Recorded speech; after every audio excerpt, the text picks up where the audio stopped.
Hi viewers, welcome to our channel. So friends, ఈ రోజు వీడియోలో వచ్చేసి మీకు నేను బ్యాటరీ టెస్ట్లకు సంబంధించినటువంటి కంప్లీట్ ఇన్ఫర్మేషన్ అయితే ఇవ్వబోతున్నాను. అసలు బ్యాటరీ టెస్ట్లు అంటే ఏంటివి, అకాడమిక్ ఇయర్లో ఎన్ని టైమ్స్ మనము బ్యాటరీ టెస్ట్లు అనేది మరి మెజర్ చేయవలసినటువంటి అవసరం ఉంటుంది. అంతేకాకుండా ఏ ఏజ్ గ్రూప్ వాళ్ళకి ఏ టెస్టులు అయితే చేయవలసి ఉంటుంది, ఈ టెస్టులు చేయడం వల్ల ఉపయోగాలు ఏంటి అనేది మీకు క్లియర్గా నేను ఈ వీడియోలో మీకు ఎక్స్ప్లెయిన్ అయితే చేయబోతున్నాను.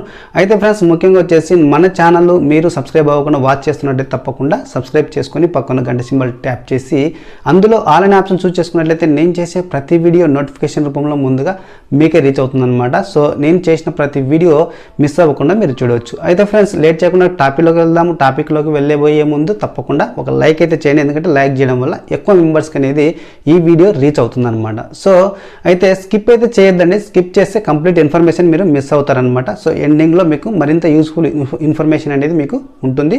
సో లేట్ చేయకుండా టాపిక్లోకి అయితే వెళ్దాం. టాపిక్లోకి వచ్చినట్లయితే ముఖ్యంగా వచ్చేసి మీకు బ్యాటరీ టెస్టులు అంటే ఏంటి, అసలు బ్యాటరీ టెస్టులు అనేటివి మనం ఎందుకు చేయాలి. సో బ్యాటరీ టెస్టులు అనేటివి మీకు బేసిక్ అంటే ఫండమెంటల్ మూవ్మెంట్ స్కిల్స్ అనేటివి మీకు బేసిక్ సంబంధించినటువంటి ఫండమెంటల్ స్కిల్స్ అనేటివి ఇంప్రూవ్ అవ్వడానికి, అంతేకాకుండా స్పెసిఫిక్గా స్పోర్ట్స్ స్కిల్స్ ఇంప్రూవ్ అవ్వడానికి, మరి ఇక్కడ బేసిక్ మూవ్మెంట్ అబిలిటీస్ అనేటివి అంటే శారీరక సామర్థ్య టెస్టులు అనేది మనము చేయవలసినటువంటి అవసరం అయితే ఉందన్నమాట. ఈ టెస్టులు మనం ఏ విధంగా చేయాలి, మరి అకాడమిక్ ఇయర్లో ఎన్ని టైమ్స్ చేయాలి, ఏ మంత్లో కూడా వీటిని మెజర్ చేయాలి అనేది మీకు ఇప్పుడు ఇన్ఫర్మేషన్ ఇస్తాను.